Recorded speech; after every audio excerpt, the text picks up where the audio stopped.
And then Aaron Henry. This might be your throwdown of the night. Michigan State wins at final score 85-50. I think we did pretty good. I think we played hard, and that was the most important thing. Once we get to playing hard, no matter the competition, no matter the level like that, we start to look like that team that people have us ranked extremely high. So once we play hard, just have that carry over for the rest of the season, we should be all right. And welcome into Views from the Sideline. I'm your host, Joey Tysick. Alongside me, my partner, Malik Hill. It's another week of sports, and college basketball season is just about to start. That was a little clip of Michigan State's exhibition game against Albion. Obviously, they easily won against a team like Albion, but tonight is a much bigger matchup. Michigan State's going to take on Kentucky, number 1 versus number 2, and the lead up to that game is number 3, Kansas versus number 4, Duke. So college basketball season into full swing. We're going to talk a lot about that today. So let's start with number 1 ranked Michigan State first. I was kind of surprised that they were number 1 going into this season. I mean, I know. Yeah, I don't know why. I guess it seems like everybody else is on the bandwagon. 100%. I know, but I just always feel like the Dukes, Kentuckys, as of recent, have been getting so much praise with their recruiting and stuff that they would have maybe surpassed it. But I guess those teams also lost a lot last year. I don't know. I just feel like those teams just reshuffle at this point. I just feel like Michigan State's been flying under the radar a little bit as of recently. So I don't know. That's just me. I was a little surprised. But either way, they're number 1. They got a lot of hype going into this season. Cassius Winston proved that he's probably the best player in the Big Ten. And it's his senior year. I'm hoping that he can do it again. What's your thoughts on this Michigan State team? For some odd reason, over the past few weeks, I've been having second thoughts on this Michigan State team, and it's hard to explain. It's almost like last season going into the season. Mm-hmm. I looked at the roster and I was like, who are the playmakers on this team? Who's gonna make it happen? I don't understand how this team could be really good. Mm-hmm. Next thing you know, Final Four run. Yep. And that's exactly what I thought last year. Cassius Winston breaks out, and Xavier Tillman becomes even better than I thought he'd be. And Aaron Henry makes a huge contribution as a freshman. And Matt McQuaid lights it up at the end of the season. So, people just started stepping up. And I don't know why I'm jumping back to that thought process again. I don't know. It's kind of like I'm with you. Can they do this again thing? Although I have no doubts in Xavier Tillman. I like the players that Tom Izzo has gotten together for this team. I wasn't a fan of the 3-4 year stretch where, even though getting guys like Miles Bridges and Jaren Jackson is great, throwing in the mix of 5-star talent and veterans, it seemed like he did not know how to coach that team. He wasn't putting guys at their proper positions. He didn't know how to put those extreme talents in the positions to play their best. And it showed when they got to postseason play because they get upset by Michigan or be an early exit in the NCAA tournament. But even though I'm jumping back and forth on it, this team is built to just go through the Big Ten schedule and only lose like 2 or 3 games. And they have some freshmen that are going to have to play a lot, but they're talented. And Tom Izzo has said so much about these freshmen, especially Rocket Watts. Everybody's jumping on the bandwagon for this freshman class, and because this team is returning so much, and they have guys that are going to step up now, like Gabe Brown. Thomas Kithier is going to play more minutes. He's a tough guy. He's going to get rebounds and do everything Izzo needs. Marcus Bingham. I expect him to make a big jump. Yeah, even though I haven't heard a lot of like extra positive things. Right. I heard he's going to be a bit of a slow development. Yeah. More of a like guy that once it's his senior year, he finally like explodes. But even guys like Foster Loyer will have little stretches where he's going to play really good basketball. So yeah, this is going to be a team that when you look at the roster, it looks like a team that can sneak up on you because they're not like the most talented team ever, but they're just a flat out good basketball team with a great coach and just tough.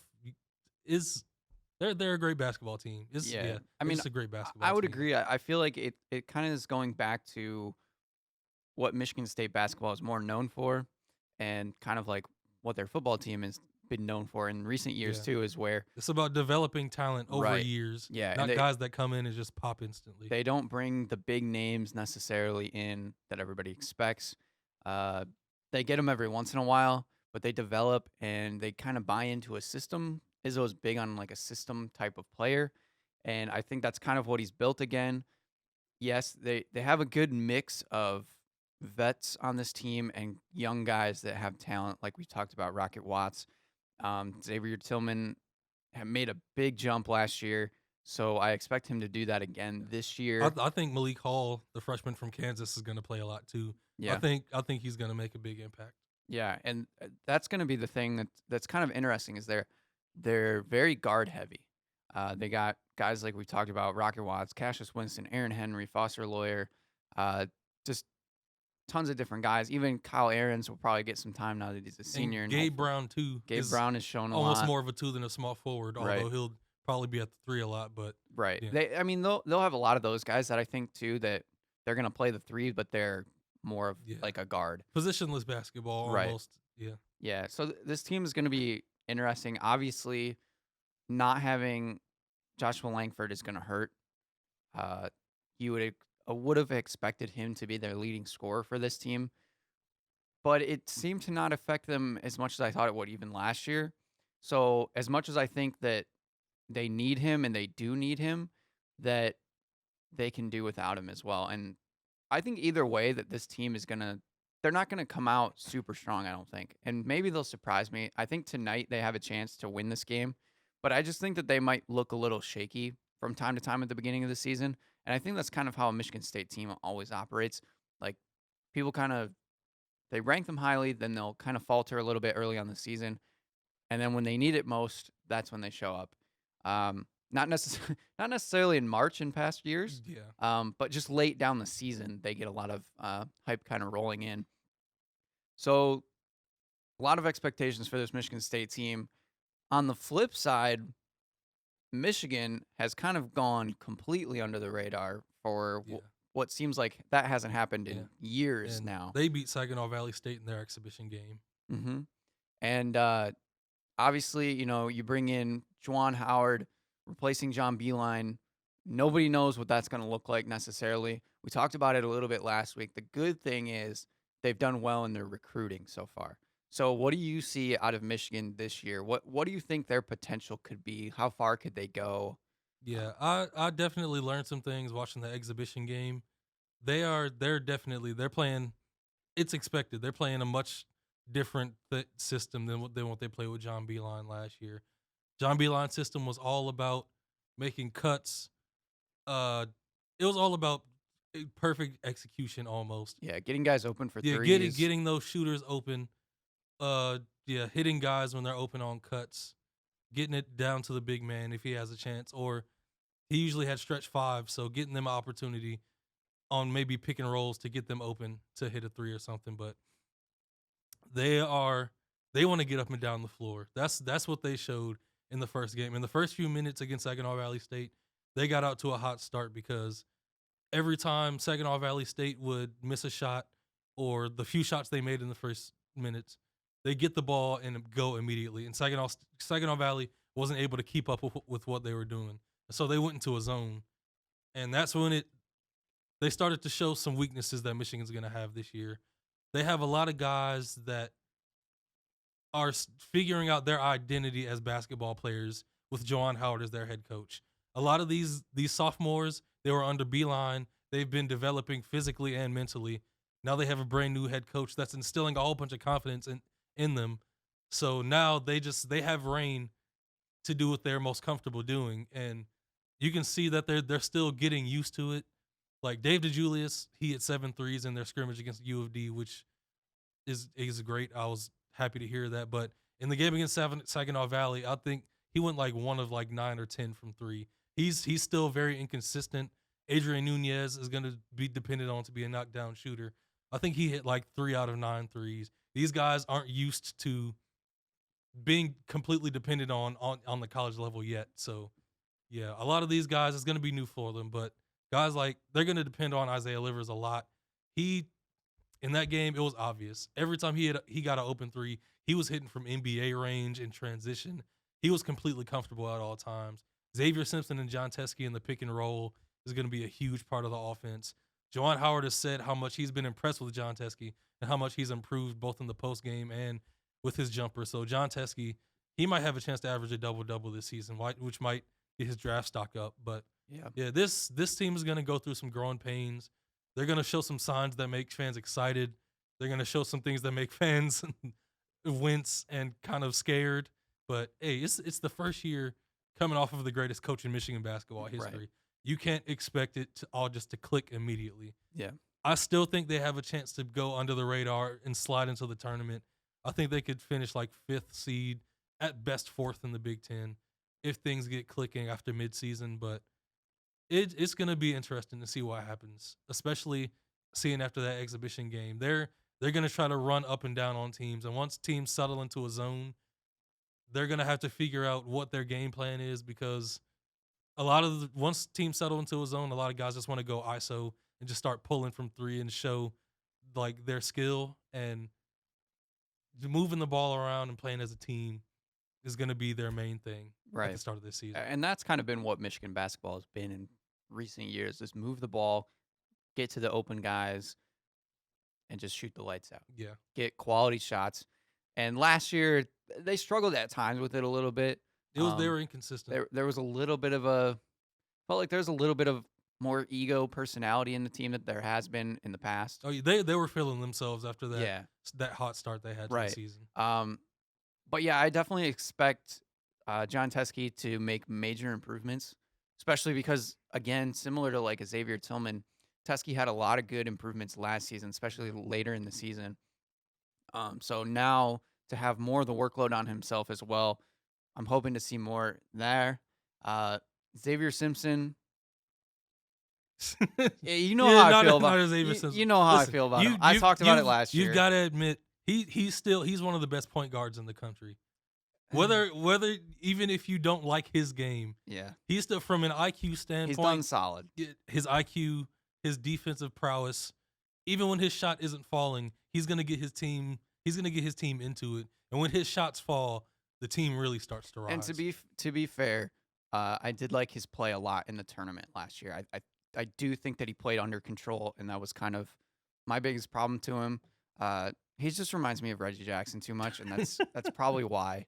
But anyway, also Isaiah Livers, I think he's going to be the go-to, like you said, because other than that, I don't know who's going to be the go-to. They have a lot of talent. Well, with Franz Wagner being out for 4 to 6 weeks, that kind of threw a wrench into how they really would have started this season. If they started it hot, he would have been one of the main reasons. Right. He's 6'8". He's a pro. Yeah. He's been playing professional basketball in Germany for the past 4 years. He's only 18. Yeah, he's a guard. Exactly. He's a guard. He has a high IQ, a nice jump shot. He's skilled all around. So once he gets back, that'll really show what this team could be throughout the season. Yeah, and that's kind of the other thing that I'm I guess not entirely worried about, because they haven't been that way in a while, but just their depth at the big, behind Teskey. They're pretty solid. Yeah, I just need to see more, I guess. And I haven't watched a lot early on this year, but I'm hoping that Brandon Johns will get going. No, I was just about to say, one guy to look up, Brandon Johns. He hit 3 threes in the exhibition game, and he looks very comfortable shooting jump shots. He said in the offseason, confidence has always been a thing he's coped with that's been hard for him. He doubts himself a lot. And Juwan Howard is instilling confidence in these guys to get up and down, play the game you are comfortable with the most. And Brandon Johns, if he gets a hot start and is confident from the beginning, I feel like he can take a lot of people by surprise. Really. Yeah. All right. Well, that's kind of a little preview about the 2 home teams. But tonight, the big games, Kansas taking on Duke. Duke obviously losing R.J. Barrett, Zion Williamson, but they did get to keep Trey Jones. And as always, they got some talent from their recruiting class. One of the major ones, at least for me, is Cassius Stanley. They also got Vernon Carey Jr. Vernon Carey and Matthew Hurt. Yeah. Them two are going to be major problems for the ACC throughout the whole year.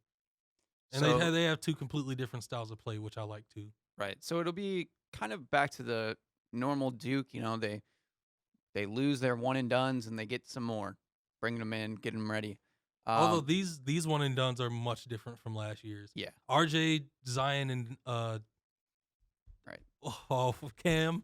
And Yeah, I Cam forgot his Reddish. name for you. Yeah, them three were kind of once in generation. exactly. Those are guys that like usually go to Kentucky, but Duke just happened. Yeah, they happened to get three guys that were obvious pro basketball players. These guys, these are kids. Right. They have potential like high level pro skill, but They're a little bit they- more raw in their talent. exactly. Cassius Stanley is a elite level athlete that is still working on his game. Vernon Carey, very great size, still working on his game. Matthew Hurt, I think he's more skilled than the rest of them, but his size isn't great so far. He's tall, he's 6'11", but he's slender, not a great post player yet. So all these guys have so much to work on, but yeah, this could be a Duke team that could potentially make a run because this is a real. They have to play together as a team. It can't Right. be just offensive bursts from RJ and Zion anymore. Like I think Trey Jones is really going to show how good of a player he is this year. Yeah, he's definitely going to have to step up. And then, like, a guy that's under the radar just because, he's kind of like the prototypical Duke player is Alex O'Connell. So I think, he has to be one of their knockdowns. yeah, I think those two guys, at least, like, especially in this game, first game of the season against Kansas, which Kansas, we'll talk about in a second, has a little bit more experience for the most Yeah. part. They got some seniors on that team.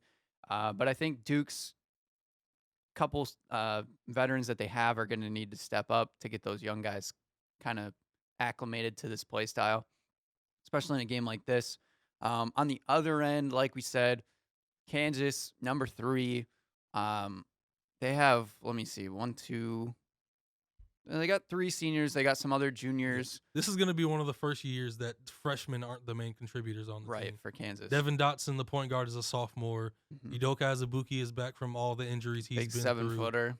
Yeah, they lost Quentin Grimes in the offseason to Houston, which we'll talk about them when we get to teams we like. But that's going to kind of hurt. But they got Isaiah Moss from Iowa and transfer. He's playing immediately. That's going to help. Mm-hmm. And yeah, like you, they have experience, guys that have been in the program for 2 or 3 years now. So it's guys that build self-trust. And they got Jalen Wilson, who after John Beilein left Michigan, he decommitted from Michigan and decided to go to Kansas, which if Michigan still had him, I think I'd be even more higher on Michigan. Yeah. But there are going to be times where they're really going to need him in his jump shot. But yeah, I think Kansas might win that game tonight because I think they're just going to be – they're not afraid of this moment. Most of the guys on that team have played in this Madison Square Garden opening night game the past 2 years. Yep. So this is nothing new to them. They're just going to go out and play their game, play hard. Udoka Azubuike is really going to – I think he's going to physically overpower and take advantage of Vernon Carey and Matt Hurt a lot of times because the physicality of the college game and high school game is a huge difference. Yep. Especially when you're dealing with a guy who's bigger than the average basketball player in Udoka Azubuike. And also Silvio De Sousa, I'm pretty sure he's playing. He's coming off the bench. He's physically imposing. So, yeah, it's going to be a tough first game for Duke. I think Kansas might pull it out. Yeah, I agree with you. I think Kansas wins this game, and that's mostly just because of the experience factor. I think Duke's going to take just a little bit to get going. Yeah. And like you said, Kansas has been there before with a lot of their guys, and they know this style of play, the college game. So that's just my expectations. Obviously, you could see Duke winning the game because they're just talented always. But moving on to the late night cap, Michigan State and Kentucky. This one's interesting because I actually don't know a ton of Kentucky's recruiting, so you'll have to fill me in on it. Yeah. I know it's obviously very good, but the names just don't stick out to me personally. So, yeah, this year they came right behind Memphis and Penny Hardaway and his rush of talent that everybody's recruiting, hyping up. Yeah. But, yeah, they got guys like Tyrese Maxey. He was one of the best. They got some of the best recruits in the country. Tyrese Maxey, Khalil Whitney, and Keon Brooks are both forwards. Keon Brooks was in the starting lineup in the exhibition. He was the only freshman starting. And I saw him play on the AAU circuit when he was in high school. He's a serious talent, Mhm. crazy athlete, overall game, yeah.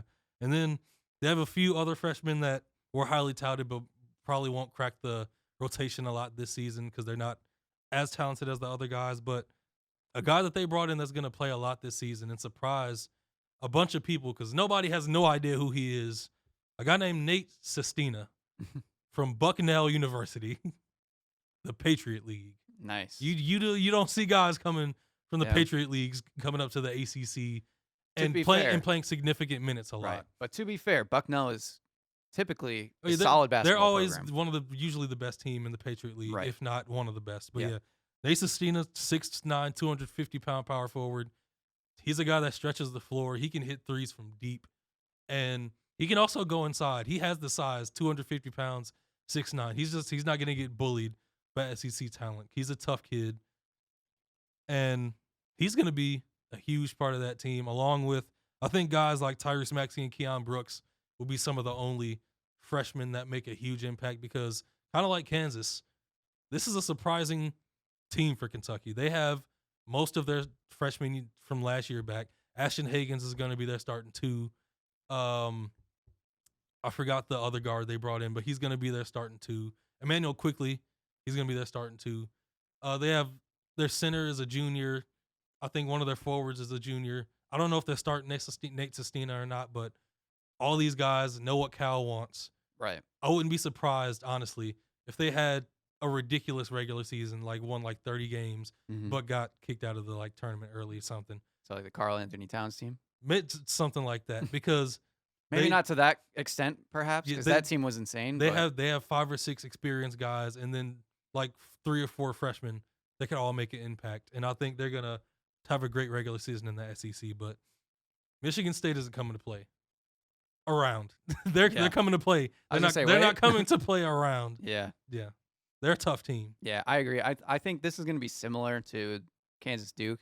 I think Michigan State's just leadership from Cassius and Xavier Tillman, guys that have been in these big games, is going to shine through. And I think that although Kentucky has the talent, they have the recruits, there's still a difference going to play in this big game like this at the beginning of the season. However, at the same time, there's a chance that the young guys could just not care and they could just go off and not care at all.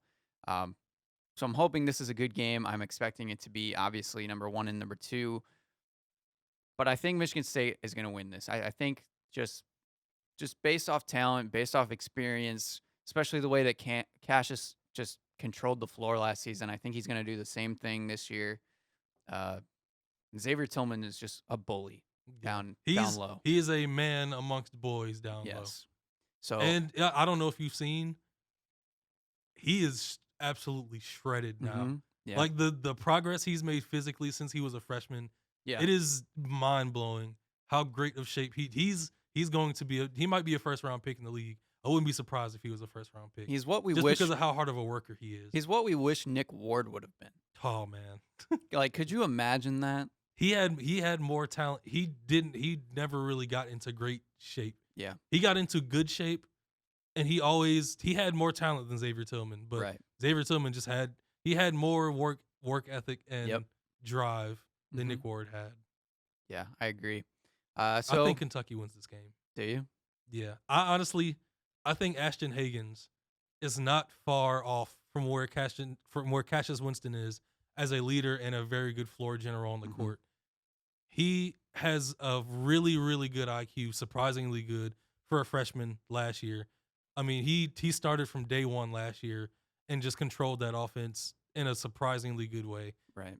When he gets open shots, he can hit them. Like Cash, he's not as good a shooter as Cassius, but he's more athletic than Cassius. He's also a dog of a defender, so I think he could give Cassius problems. I think Kentucky will surprise tonight. I think it'll be a close game, but I think it'll be a game in the 60s, maybe, and I think Kentucky will win it by like 2 or 3. All right. Well, I mean, we'll see.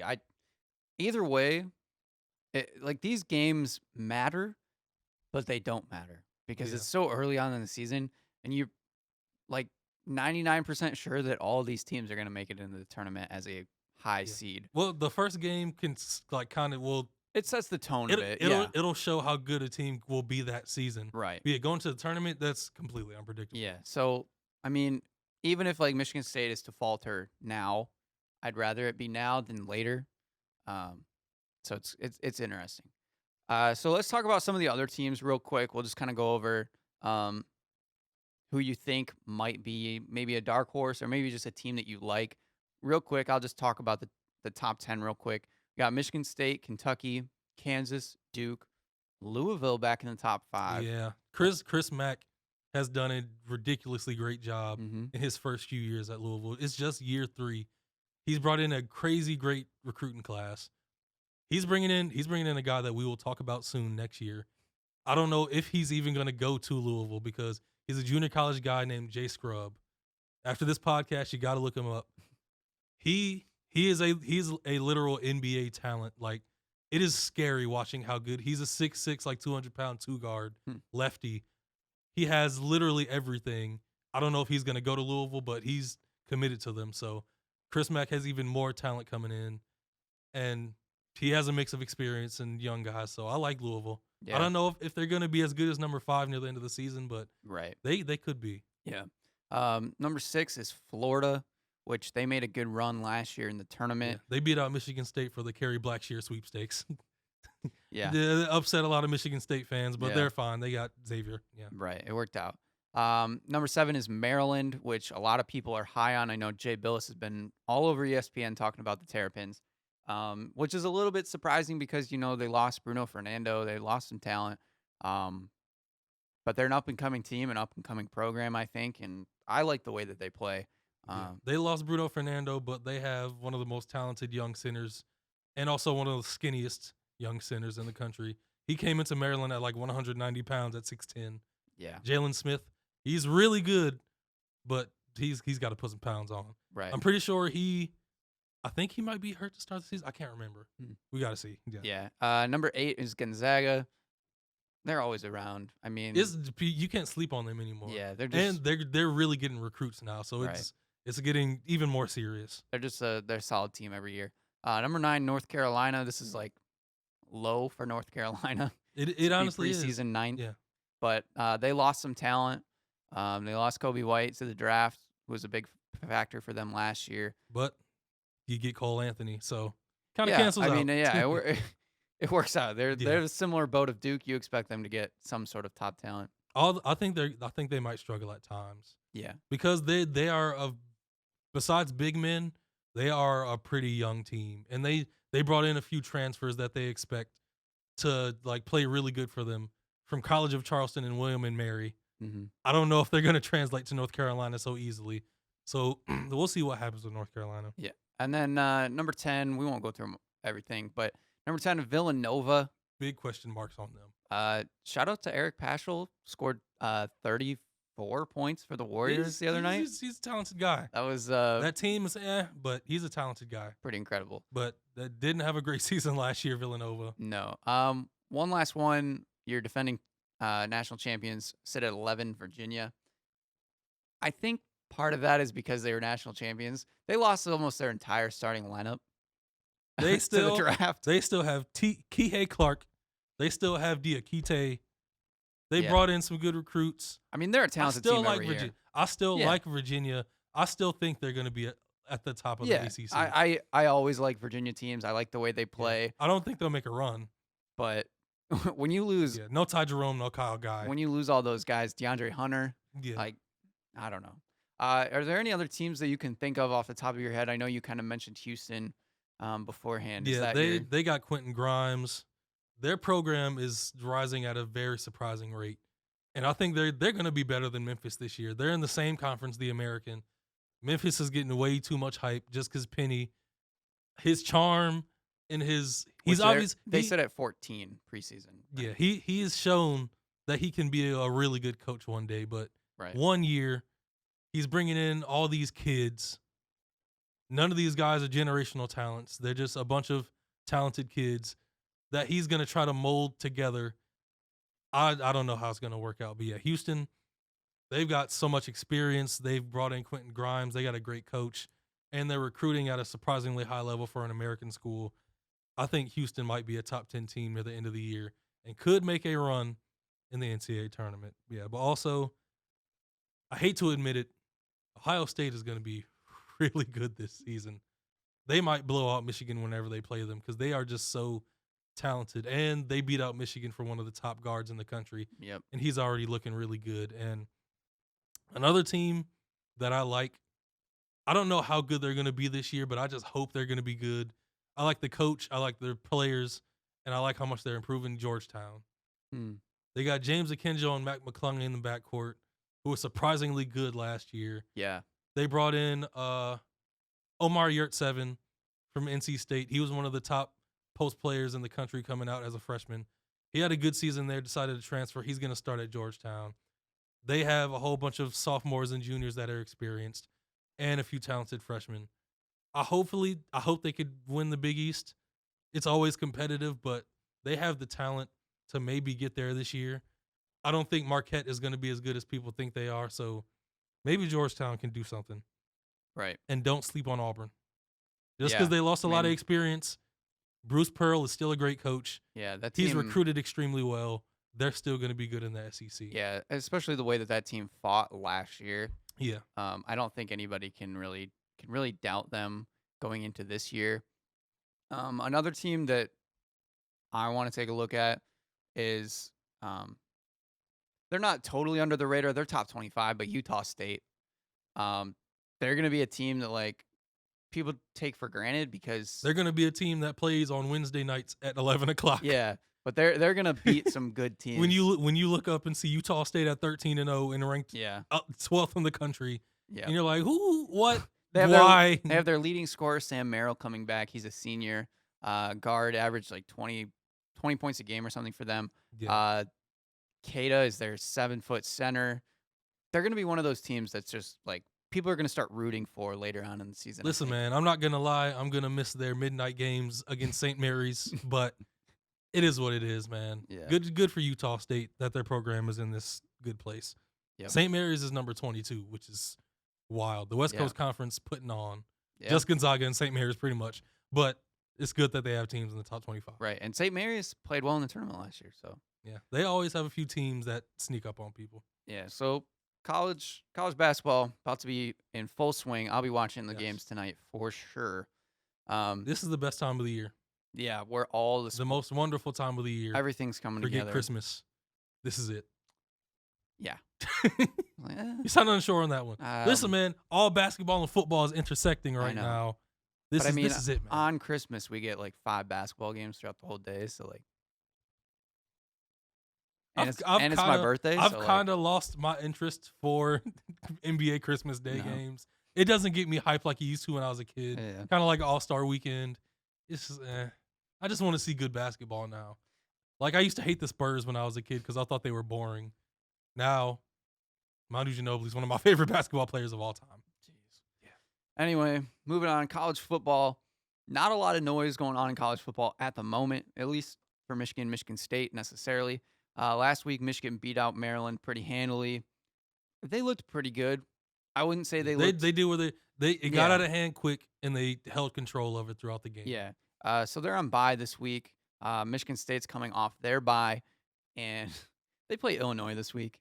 And listen, before the season, if you said that they got a bye game and then they play Illinois, you're like, okay, easy. That's a different tone. That's like 2 weeks off. But now they come off a bye and they got to play Illinois. Who would have thought that would happen? Well, you probably still would have thought that until Illinois beat Wisconsin. Yeah, but they haven't lost since. Right.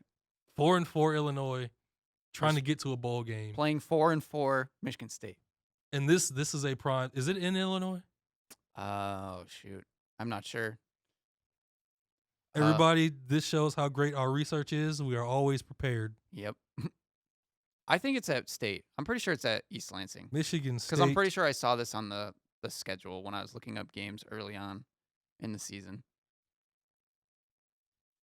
You know what? No matter where they're playing. I can't find it easily because I'm not 25. Could lose. I'm not The logged game in. is at Michigan State, yes. I'm not logged into my... I wish it was in Illinois. I really want them to win. Yeah. This basically makes or breaks both teams' seasons. I think this is like a must-win game for both teams to Does it though? to make it a bowl game. There's Does only it though? what is there only 2 games after this though? Can Michigan State season be made? No, but like they make that's they, why I'm saying they make like the I don't know whatever bowl, hey man, we're in the Music City Bowl. the lowest bowl of the Hey man, barrel. let's get to the Gator Bowl. It's just Listen, man. My question is, if Michigan State loses this game, is Mark D'Antonio out? he should be. But But I don't want to know if he's out. I don't. Listen, Florida State just fired Willie Taggart halfway through his second year because they have standards. I just They know what their football program is supposed to be. Does Michigan State have actual standards for this football program? Does that athletic department I have high standards? I think they do, but I feel like they're just as scared that if D'Antonio leaves, that Michigan State can't be a good program, But even the fans, which I don't agree with. even the fans are on board with him going Yeah, now. I know. Everybody has gone with like we appreciate everything you've done, Mark D'Antonio. Mhm. We'll always love that you were our coach, but you got to go.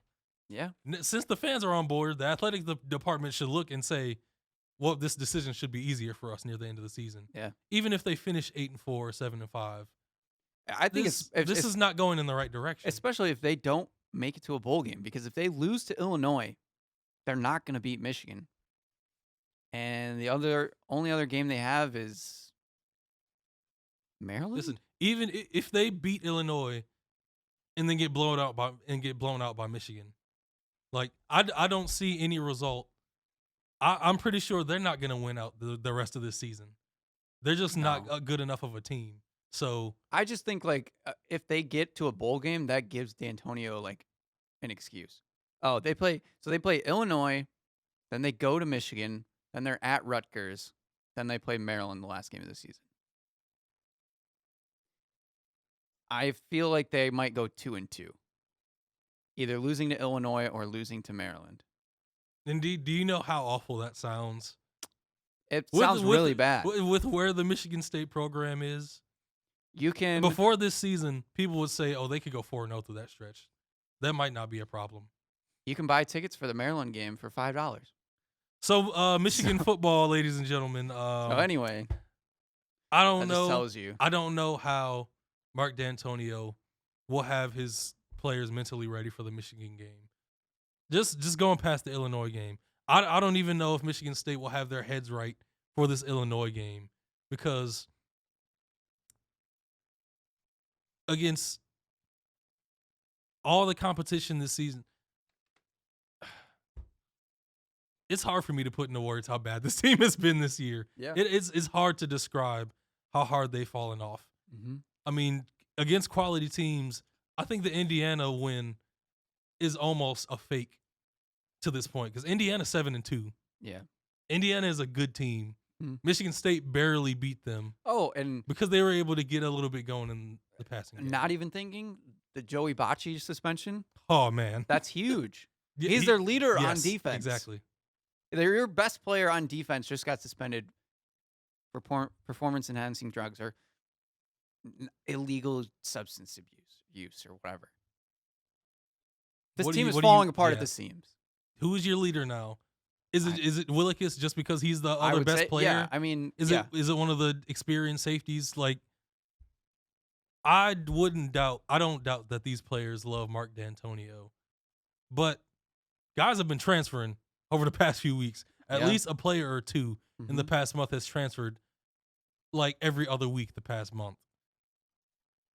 A lot of guys still believe in him, but a lot of guys are also losing hope. So Mhm. how do you galvanize the troops for these last 4 weeks and say, guys, this season can still mean something, when this season really doesn't mean anything anymore? Even if you pull off a crazy upset against Michigan, what does that say about next season?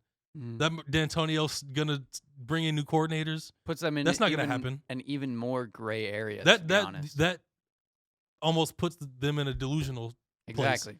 Because then you're like, well, Well, everything's gonna be the fine. season They was beat bad, Michigan. but we beat Michigan late in the season when Michigan was playing well. So we'll just So- stick with what we got. Exactly. Yeah. Changes are not coming. So I'm a little nervous about all that. I'm kind of with you. I almost just hope that they lose and they just falter and they just hit the reset button. I think they need to. And I've said it before. I think people are scared. Like, there's some people that are scared to lose D'Antonio still at this point. But I think Michigan State has made a big enough name for themselves. They wouldn't have a problem getting a new coach. There are so many good coaches in college football right now with head coaching experience that would probably jump to the Big Ten Right. to take that job because they've seen what Mark D'Antonio did with it. Right. Why not do it, man? I don't know. Why not do it? I think it's time, but I agree. I think it's time to end it. End the D'Antonio era. So anyways, we'll get off of college football. It's a little bit of a disappointment for the most part. Talking about Michigan State. Go Blue. Yeah. They're playing well right now. Have some I nice still, I still rest. barely believe in them, but Yeah. I still think there's a chance they could lose to Michigan State somehow. Yeah. They're looking better, though. It's definitely Exactly, a little bit yeah. promising. Some positives, I guess. So we'll move on to the NFL. Last week, starting on Thursday night, the 49ers beat the Cardinals 28-25, which the Cardinals made a big comeback in the fourth quarter. Actually, a bit of a surprise. That Cardinals team is not terrible. Yeah, I mean, they just traded for Kenyon Drake at the end of the trade deadline, which was the only significant deal that ended up happening from the trade deadline. He had a great game. The Cardinals made Jimmy Garoppolo throw the ball. He threw 4 touchdowns. First 300-yard passing game this season from Jimmy Garoppolo, which is alarming. Yeah. Yeah. And they kind of just skated out with the victory. It was a bit of a surprise from both teams for the 49ers to give up 25 points and for the Cardinals to make it interesting. Well, this is pretty much what the Cardinals have been doing for most of the games this season. They get down by 15-20 early, and then as teams start, they don't play as tight anymore. Once they're up a lot, teams start easing off. Kyler Murray starts hitting short passes, and then he hits Right. a deep one, and then he gets hot and starts hitting more deep ones and running for first downs. So the fact that they're able to come back like that shows that they've made some progress as a team. They're still below average, somewhat close to getting to average, but the fact that they always come out slow and always end up down by like 20 shows that they're still not close to where they need to be. But there's a lot of signs that these young guys can possibly get it done one day. That touchdown to Andy Isabella was exciting. Yeah. That play right there should get Cardinals fans excited. They definitely have something to hope for. Yeah. They still need David Johnson to get healthy. Their main running back, I think. That Kenyon Drake move was a Yeah. surprisingly good move for them. Yeah. So now they have 3 solid running backs on that team when they're all healthy. Yeah. Moving on, the Houston Texans beat the Jacksonville Jaguars 26-3, which was actually kind of a surprise. Jacksonville had been playing pretty well as of late, and the Texans have not been great on defense. Maybe the J.J. Watt thing inspired their defense, actually. But it's good to see that the Texans are kind of back on track. Feel bad for the Jaguars because they were on a little bit of a run where they were playing well. I think Minshew Magic has kind of been pushing this team. Yeah. I think he's been giving this team energy for like half the season. And Yep. when he's down and playing like a rookie, the rest of the team, although they're veterans, they should come out with some energy. Never like, even if the offense isn't on the point, but it seems like when he's down, the rest of the team is down also, Right. which is unfortunate, but yeah, it happens sometimes. Yep. Following that, the Buffalo Bills beat the Redskins 24-9. Not much of a surprise there. Are the Bills 6-2. man, Still playing solid, playing good. Josh Allen hasn't had to do a lot. all they need from him is okay play. Yeah, and he's played well. A lot less interceptions and stuff than he has in the past. The cool thing about this game, though, just for the Redskins, was that Adrian Peterson had a 100-yard game. It's always good to see him climb the ranks. He's still trying to get up on that all-time leaderboard for rushing. They need to stop playing Dwayne Haskins. He started in this game. I totally forgot. They are making him look. He still doesn't have a passing touchdown. Yeah. He's still somewhat. I didn't He even looks see barely comfortable back there. They need to just sit him out until next year because this team is not built for a rookie quarterback to come out Yeah, and make any type of strides. because he didn't have a bad game. He was 15 of 22, 144. He wasn't horrible. No touchdowns, But, no yeah, interceptions. 15 to 22, 144 is extremely pedestrian. Yeah. And he got sacked 4 times, so they're not helping him out any bit. Yeah. I feel bad for him and a little bit of Terry McLaurin because he's like the only talent. When your best weapon is Terry McLaurin, even though he's talented, that should not be the case. Right. That shouldn't be the case. Yep. And even Adrian Peterson, as old as he is, he's your go-to guy. Yeah. I mean, and he's been up and down all season. And Darius Geis got hurt, so I'm sure they expected he'd end up being the go-to guy. But right. Yeah, the Washington Redskins organization, they need to clean house, but they probably won't. And they have so many problems that will probably be unfixable. Yeah. For a long time. They got Gruden out, but they just brought in Callahan. So yeah. Right. The Chiefs beat the Vikings 26-23, doing the Lions a little bit of a favor, I guess. Chiefs won on a 44-yard field goal to end it. Damian Williams out of nowhere had a big game, which he's been not so good all year. Tyreek Hill, he just makes everybody look good. He might be the fastest human alive. His speed makes no sense. He's exciting to watch. On that Damian Williams run, how did he run past everybody and run past Damian Williams into the end zone? Yeah. When Damian Williams was running that fast, it didn't make any sense. Yep. And Matt Moore's kind of doing what people expected. He hasn't done anything wrong. He hasn't been spectacular, but he's a great backup quarterback to have. The big surprise of the week, Dolphins got their first win of the season, 26-18, over the Jets, who are completely falling apart. Dan Marino should never come to a Dolphins game. I'm saying that all wrong. Mm-hmm. Joe Namath should never go to a Jets game again. Yeah. This is they beat the Cowboys a few weeks ago. Yep. Like and people thought, okay, Sam Darnold's back. The Jets are going to make a turnaround. They played well against the Cowboys.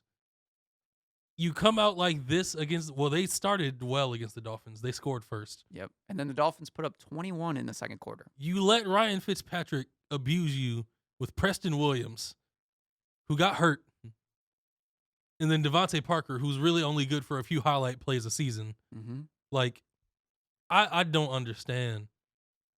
Adam Gase has to go. He has to. Why did he get hired in the first place? Because he was the Dolphins coach? That's a heavy reputation there. I should walk out of this room. Unless your name is Don Shula, being a Dolphins coach means nothing. That was the Dolphins' revenge game right there. Stop it.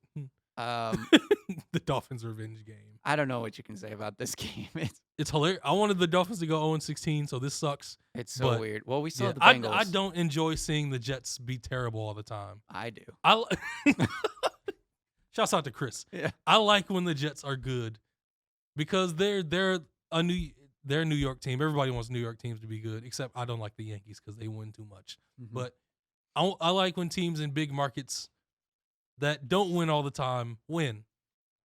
The Jets have won Super Bowl. They're good like every 7 years. Mark Sanchez was the last time they made it to conference championships, which is insane to say. Mm-hmm. But yeah, who is known for a butt fumble. They gotta hire Mike McCarthy, get rid of Adam Gase, and hire a coach that can really coach football at a high level. How about that? Yeah, I agree. Things that make sense. The Eagles beat up on the Bears 22-14. The Bears are just not good. I'm gonna say it right now. Mitch Trubisky is just not good. The Bears' offense is not good. Although David Montgomery has come into himself a little bit in the last. They finally started playing him. Yeah. He should have been the starter over Tariq Cohen the whole time. He's looked a lot better.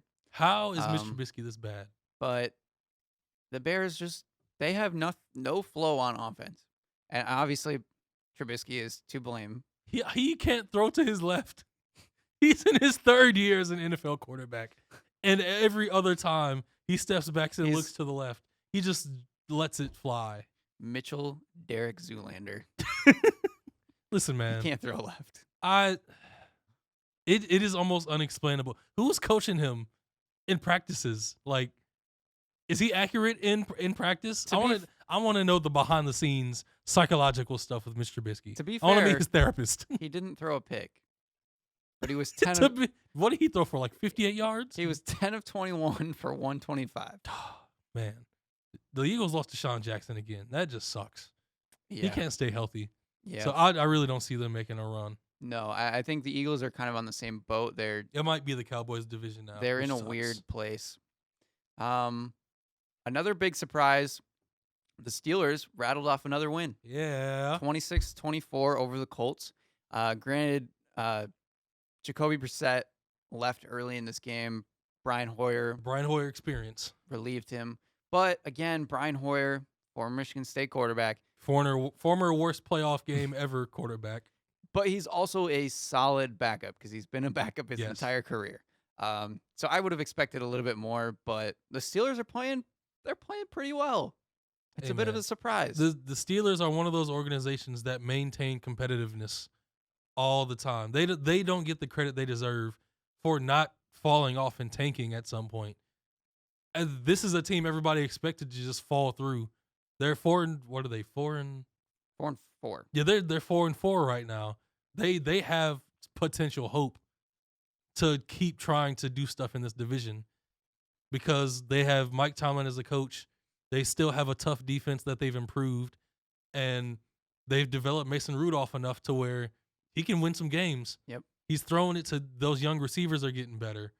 Even though the run game isn't that great, it has its moments. James Conner didn't even play in this game, who's their most talented player, I would say. Exactly. Their backup, I can't Jalen remember. Samuels. Yeah, Jalen Samuels had a pretty good game. Yep. Yeah. Mostly receiving. Yeah, for the most part, yeah. But they're figuring out ways to win, and it's good to see. And especially in this game in particular, they did it with Juju Smith-Schuster getting 3 catches for 16 yards and James Conner not playing. Their two most talented players by far did nothing in this game. This is why they traded for Minka Fitzpatrick. Yeah. For games like this. He's been big for them, Exactly. actually. He's always had the talent. It's just he was drafted to Miami. Yep. What was he supposed to do there? Mm-hmm. He's always had the talent to be a top 5 safety in this league, potentially. He can become it in Pittsburgh because this team, especially this defense especially, Yep. is built to win games. And I think in a winning environment, he showed at Alabama. In a winning environment, he's great. And I think he could become great with the Pittsburgh Yeah, and I Steelers. mean, just his looking at instincts are top notch. Just looking at their defense, like they have TJ Watt, who's become really good. It's Exactly. not his brother, but he's good. He's a Pro Bowler. Yeah, Joe Hayden, he's a veteran at this point. Yeah, Bud Dupree is a good linebacker. Yep. Devin Bush is figuring it out, but I'm pretty sure he's going to be a good. talent. He's Yeah. going to be a talent, I think. And then they have Cameron Hayward on the end. They have an overall strong defense. Yeah, they got guys everywhere. Moving on to the next game, the Panthers beating the Titans 30-20. Christian McCaffrey. But just What? another Sunday. What else? Yeah, is there? another Sunday. Go in, put on the cleats. show out. 146, 2 touchdowns. He also had a receiving touchdown in the game. I'm telling you, if the Panthers make the playoffs, McCaffrey's MVP. I mean, him and Russell Wilson are that's 1-2 true. MVP for me That's right now. yeah. Russell Wilson we'll get to in a second as well. Yeah. Again though, Ryan Tannehill looking solid for the Titans. I knew he'd play well for them. They're not a good enough team to really just take off with Ryan Tannehill as quarterback, but I knew he'd be steady for them. Of course, he has his flaws, like Marcus Mariota has his flaws, but Right. I think Ryan Tannehill protects the ball more and gives them a better chance to win. Yep. The Raiders beat the Lions The Raiders. 31-24. I had a feeling this would happen. John Gruden has those guys playing hard. He really has them playing hard. 32nd ranked defense in the league, Detroit Lions. And 32nd. is that official? Yeah. Oh my gosh. Listen, Which- this defense isn't as talented as some may think. On paper, going into the season, I thought the Lions were a top 15 defense. And We hoped for it. And they still look like they should have been. Yeah, they've shown signs But sometimes. especially lately, they've just been giving up points left and right. They can't make stops. Derek Carr was picking them apart and all game. the worst part about it, Matthew Stafford is having such a Listen. good season. 15 touchdowns, 4 interceptions. 66% completion rating. He just threw for 406 and 3 touchdowns. He's having an elite season. And they still have no run game. No run game. Yeah. And he's putting up numbers. It's so frustrating that it's like one thing or the other. They Lions can't football. put it all together, ever. Move the franchise. Josh Jacobs ran over this team for 120 yards. And then they made the last drive. And they call a weird call. I know a lot of people disagree with me. I kind of like the call. I agree with what you said. Malik told me we talked about it off podcast about the I formation and how it's coming out in the I. I do agree. There are like 2 or 3 different scenarios. We run it up the middle. We go play action. If you go play action, what crazy routes are you going to run at the goal line to throw off the defense? Yeah. The Raiders seemed like they knew it was, and not only was it just a generic play action call. The O-lineman goes out. He's not an eligible receiver. He goes out like he's about to block. TJ Hawkinson is blocking. He's not going for a pass. Yeah. So you have one tight end in between 3 people. Yep. That's what it was. He is a 6'7" tight end. But in between 3 defenders. yeah. That's the Matt Patricia forgets how to call football. He forgets what football is every other quarter. If they play great and every call is really good in the second quarter, in the third, it's going to look terrible. Absolutely terrible. Yeah. He needs to take that pencil off his ear. I agree. Even his look is starting to get annoying. It's rough. I'm going to say, and we'll talk about it a little bit during picks, but their upcoming game is against Chicago. Chicago is also struggling. If they lose to Chicago, their season is for sure over. I'm pretty sure it's basically over already now with losing to Oakland, because if you look at the wild card in the NFC, it is ridiculous. Seattle has been, I think Seattle just took the division lead now, but they're right around the wild card. Minnesota is in the wild card race. The Lions would have a lot of work to do to be able to even have a shot at it. They'd almost have to win out the season. Yeah. And granted, almost. Some of their schedule is favorable, but they got to go play Green Bay again. They got to play Minnesota again. I just don't know. I don't see it. And it stinks. Moving on, so I don't have to talk about it anymore. Seattle Seahawks beating up on the Buccaneers. The Buccaneers had a good start to the game. 40 to 34. Jameis was playing well. It was a close game. And then Russell Wilson can't be stopped this year. Oh, yeah. There's a reason why I picked him as my fantasy quarterback. He threw 378 yards for 5 touchdowns. DK Metcalf looks more impressive every week. Yep. And this team is a team that was supposed to be a running team, that they just pound the ball like they did last year. I don't know why why they still try to stick with. Let Russell Wilson off the chains. Yeah. When you just let him go, stuff like this will happen, and probably consistently. Yep. Because his IQ and his talent and everything, he does so many things that other quarterbacks can't do. And he can do everything other great quarterbacks can do. It's watching him is great. It's just a great thing to watch. He has 22 touchdowns to 1 interception. Like Malik alluded to earlier, number 1 in the MVP race. Besides Christian McCaffrey, Russell Wilson is probably number 1 because they have a better record than the Panthers. It's incredible what he's doing this season. And I think part of it is because people were so onto the Patrick Mahomes thing, you forget about guys like Russell Wilson. He's kind of a guy that goes sort of under the radar. Not necessarily. He's been going under the radar. But people never list him in the top quarterback conversations until the past few years. Right. So, yeah, the Seahawks are just good. The Buccaneers, they're so close in so many games. They play well, and then they always do something to shoot themselves in the foot. I can't believe I got this pick right. The Broncos beat the Browns 24-19. Brandon Allen. Freddie Kitchens, you let Brandon Allen beat you. Filling in for Joe Flacco. Oh, man. I don't even want to talk about it because The Browns are just by far the biggest disappointment in the NFL, easily. Baker Mayfield is having a complete identity crisis. And he had an okay game. I think he has a false sense of confidence right now. Mm-hmm. He's trying to maintain who he is, but every game, why should you still have this confidence, Baker? You're making wrong reads. When you make the right reads, sometimes the ball gets dropped. A lot of people are trying to act like Odell Beckham has no blame this season. Even when he's gotten open and the ball has gotten to him, he's dropped some passes. He's dropped some passes this year. So he doesn't go without blame. But Freddie Kitchens is one of the worst coaches in the NFL. From coordinators to water boys to, I don't know, the training staff. Freddie Kitchens is one of the worst coaches in the NFL.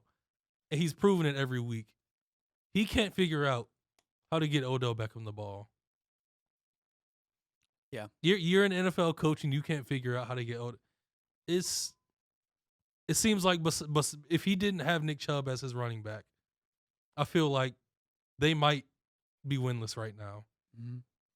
And Nick Chubb didn't have a good game. He's been their saving grace a lot of games. Yeah. He's lifted the offense, and then Baker has responded positively from the run game. But and that just shows you how bad the team is, because in this game, Baker wasn't great, but he wasn't terrible.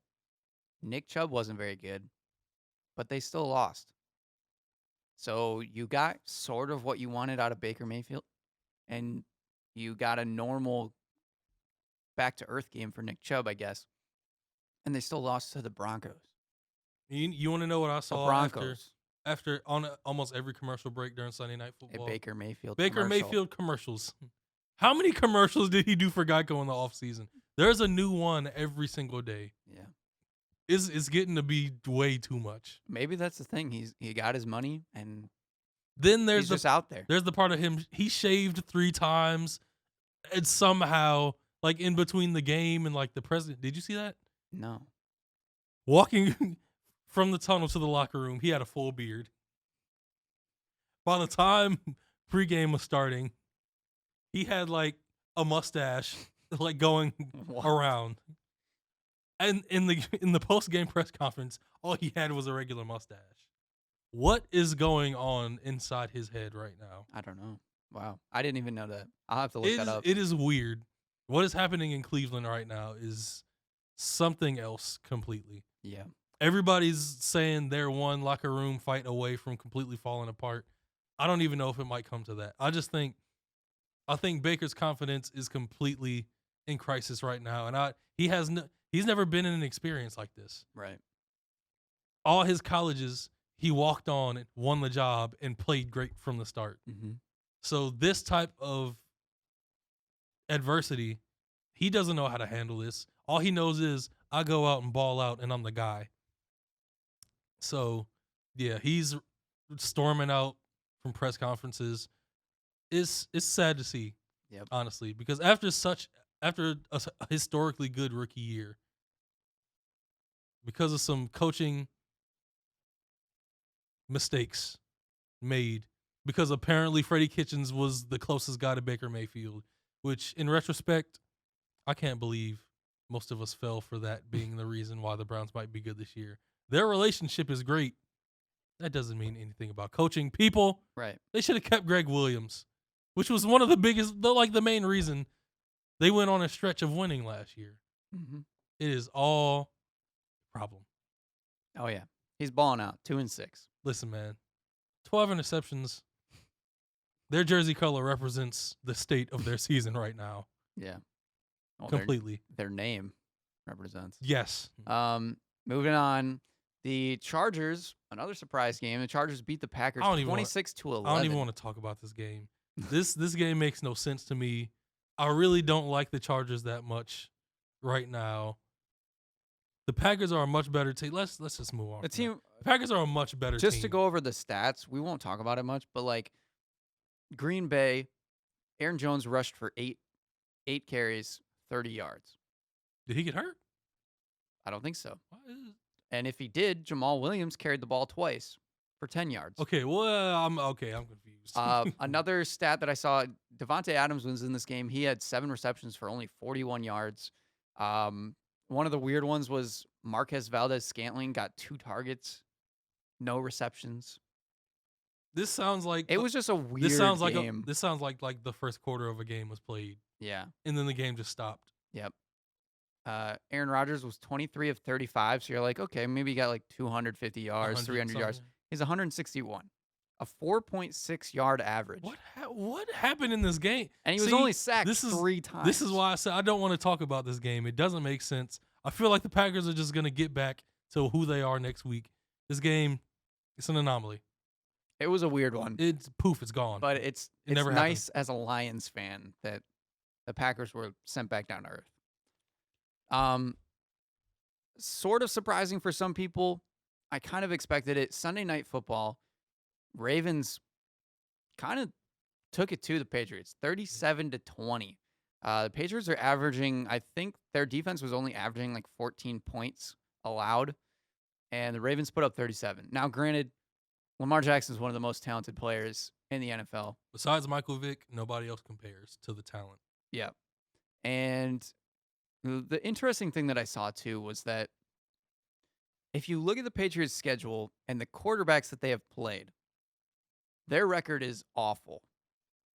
And maybe that's part of it, that the Patriots' defense is a little bit overrated. I don't think so. I still don't think so. I don't think they're overrated.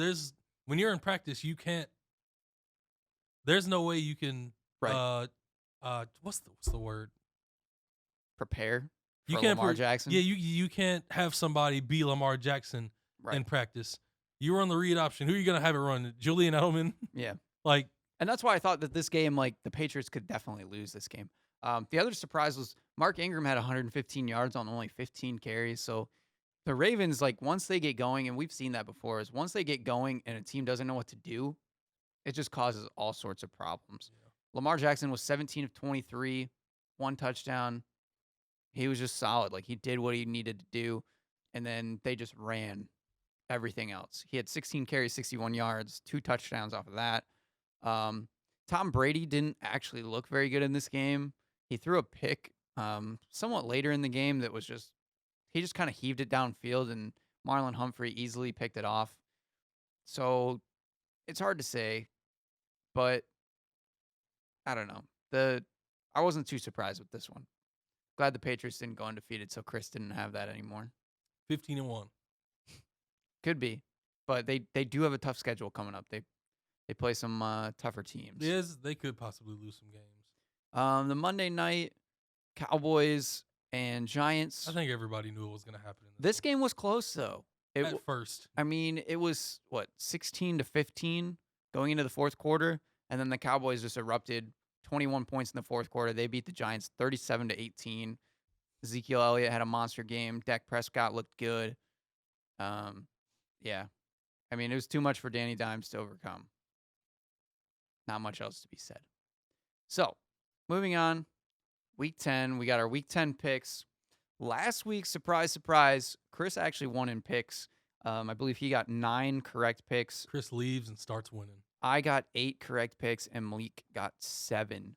So still not far behind. No, the total scores are still pretty close. 83 for myself. Malik has 80, and Chris has 73. So halfway through the season, or a little bit over, it's still close. It's still doable. You never know. So let's get into it. Thursday night, Chargers and the Raiders. This is at Oakland. Raiders. Lost my pen. I'm going to go with the Chargers. I'm going to think this could be their weird late season turnaround.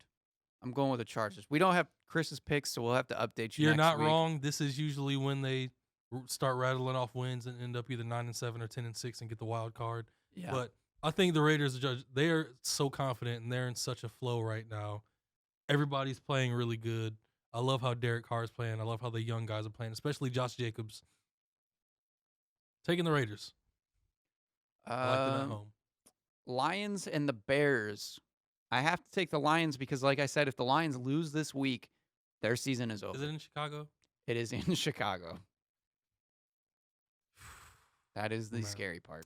Give me the Bears, man. Mr. Trubisky has a all right game. Baltimore at the 0-8 Bengals. Please don't pick the Bengals. Come on, man. Clean sweep.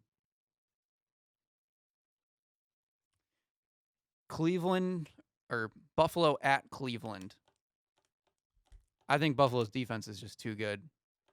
They're going to cause, like, we've already seen all the problems with the offensive line for Cleveland.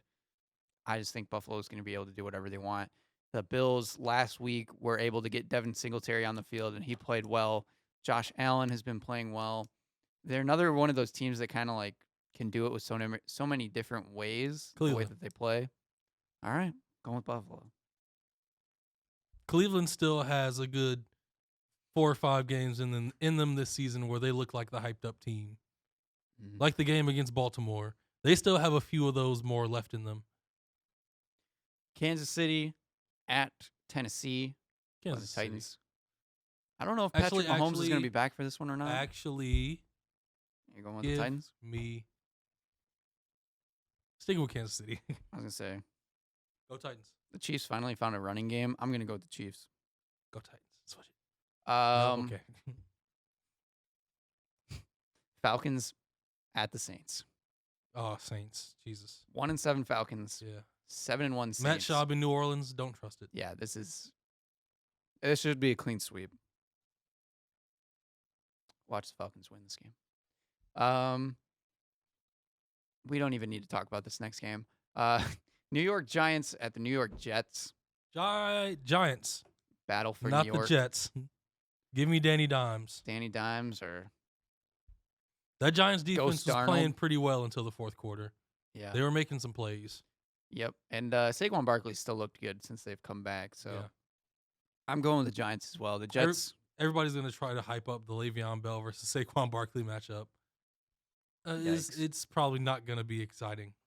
Yeah. And I mean, even just Sam Darnold versus Daniel Jones, like 2 young quarterbacks. But Giants are 2-7. The Jets are 1-7, coming off a loss to Miami. I'm not. This is a sad battle for New York. Neither of them deserve New York. Yeah.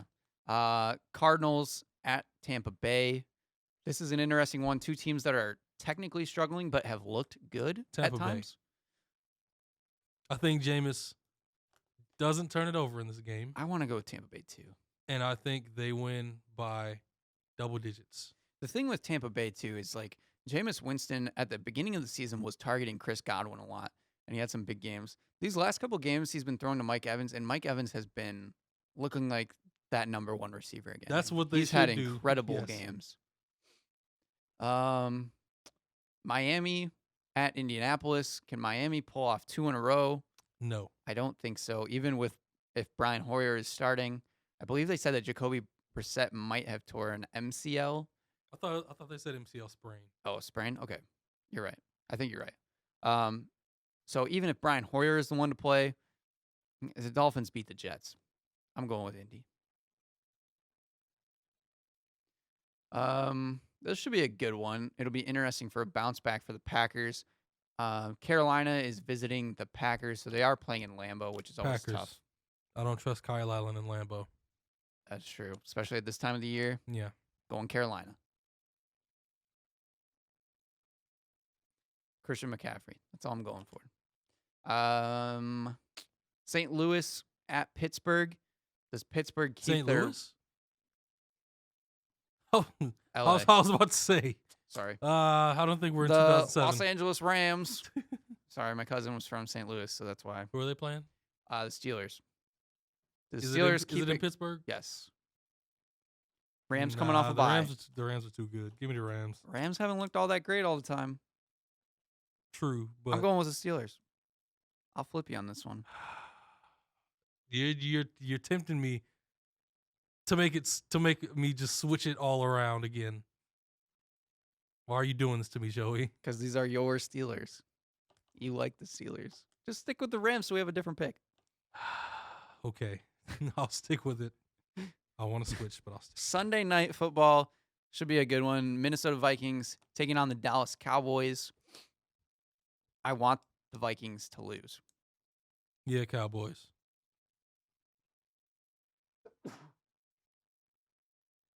I'm going with the Cowboys as well.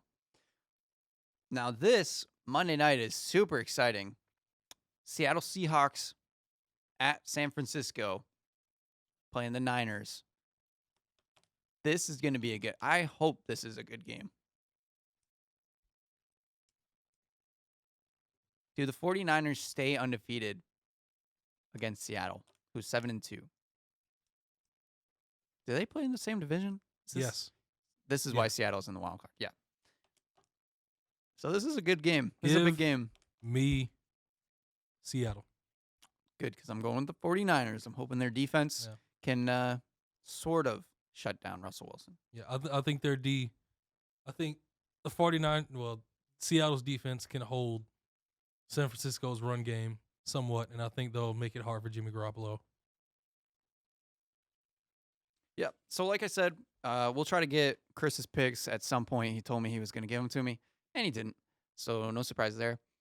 But that's your NFL picks for the week. He's in Cleveland. He has to deal with the Browns. Yeah. I'm not surprised that he's distracted. No slack. I don't give him any slack. We'll quickly touch on the NBA real quick. It's still super early in the season. The Pistons. It's incredibly interesting though, even though it's early in the season. That's true. The Pistons are 3-5. They're coming off a loss to the Washington Wizards, which is not a good look. After they beat the Nets, which was a surprise, and then before that they lost to the Bulls. So it's another Detroit Pistons team. It's a solid year where you have no idea what they're going to do. They're going to go 500. They're going to win games they shouldn't, and they're going to lose games they shouldn't. Derrick Rose has looked good. Luke has had his moments. Andre Drummond is playing like he's on a contract year. Oh, wait, he is. Yes. Blake Griffin is still hurt. Hopefully, he'll be back soon, and then we'll be able to see a little bit better. Reggie, just stay on the bench. That's fine. Bruce Brown has actually looked pretty good. I can't trust him. I don't either. Chris is all on the Bruce Brown train. He's on all young Pistons players. When Sekou Doumbouya makes his first shot, Chris is going to be like, he is the next whatever. Yeah, I'm not ready Tayshaun Prince or something. I'm not ready for it either, but Bruce Brown has played pretty well. I don't know. This team, they're kind of doing what I thought they were going to do. 8th seed at best. Mekhi Luke has actually gotten a little bit of time. Finally, I almost forgot he was on the team. Yeah. And that makes me sad. Hopefully we'll trade Kyrie Thomas pretty soon so we can get something. I don't know. Talk about a team that wastes draft picks. Man. This team is just I don't know. Listen, they're playing the Knicks tomorrow. They're going to lose. That'll tell you what they're going to do. Let's get to some of the better and surprising teams in the league. Let's talk about a team that's done great drafting and developing players over the past 5 years. The Miami Heat. 5-1. And I hated on the Miami Heat so much going into this season because I thought that they had nothing. They had no talent. I technically didn't jump on a bandwagon because it wasn't until like 2 weeks before the season when I started to really jump into teams again. And I just noticed that this team could be better than people expect. Eric Spoelstra always gets the best out of his young guys. Goran Dragic is a really good veteran. He has a whole bunch of guys that have played good basketball, whether on the college level or in the NBA, and they're playing great together right now. And the best part about it, some familiar faces from around here: Kendrick Nunn, Duncan Robinson. Yeah, that's the reason I like watching this team. Duncan hit 7 threes versus the Rockets. Kendrick is averaging almost 20. Yep. They're on a tear. Another surprise is the Phoenix Suns, which is out of the blue. Aaron Baines is playing out of his mind. Listen. He hit 4 threes the other night. Isn't it crazy what happens when you get quality veterans and an actual good NBA basketball coach? Mm-hmm. Yeah. Insane things can happen. Instead of experimenting with young guys and new head coaches like Earl Watson. Yeah. And Igor, whatever his last name was. Yeah. All the experimenting was nonsense. Just get a good coach and get some good veterans. You got Devin Booker. He's showing right now his scoring can carry a good team. Right. Another little bit of a surprise is the Hornets. They're 3-3, but PJ Washington has been playing well. I'm just impressed by PJ Washington. I'm impressed by him and Devontae Graham, who's Yeah. absolutely shooting the lights Right. out.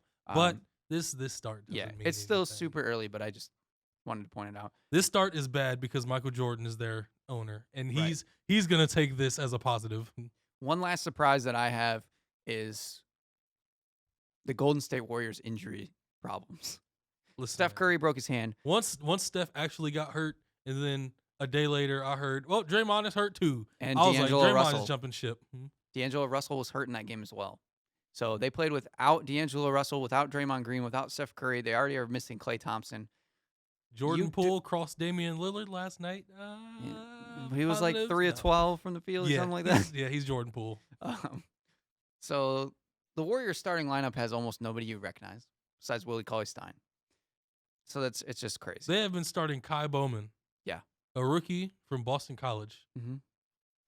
They got a bunch of young guys. We know him, but do you know Kai Bowman? No. Do your research, people. Do your research. Disappointments for me, obviously the Kings. People thought they were going to make another step forward. They haven't. Why did they hire Luke Walton? They want to kill their franchise. They need to move back to Seattle. Get Vladdy out of there. You had your coach last year.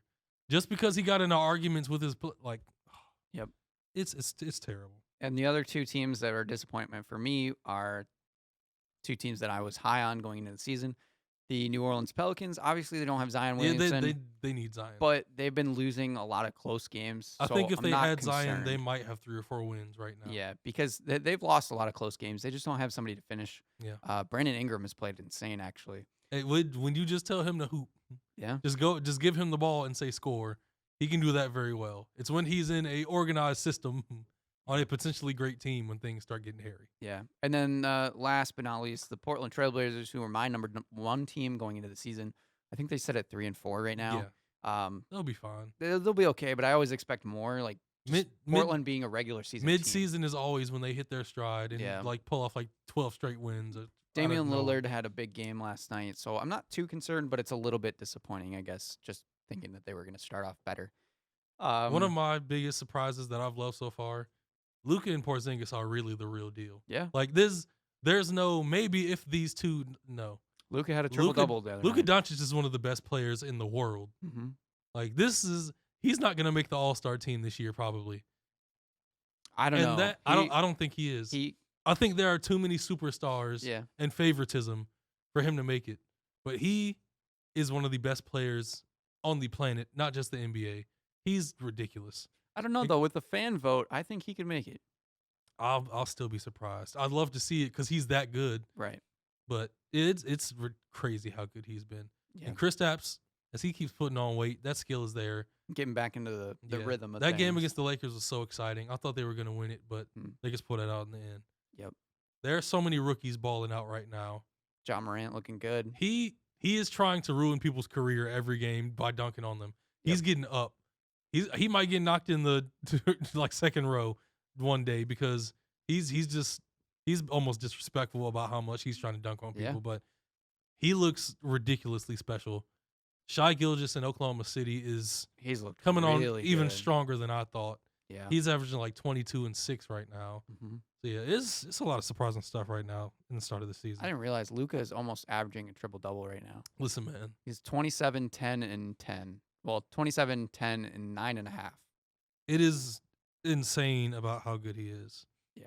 I also think Minnesota's going to fall off at some point. They're not going to maintain this. Yeah, for them to be so strong starting out. Yeah. Karl Anthony 4-2. Towns is going to get his numbers, but yeah, they're going to hit a stretch where they lose some games. Yeah.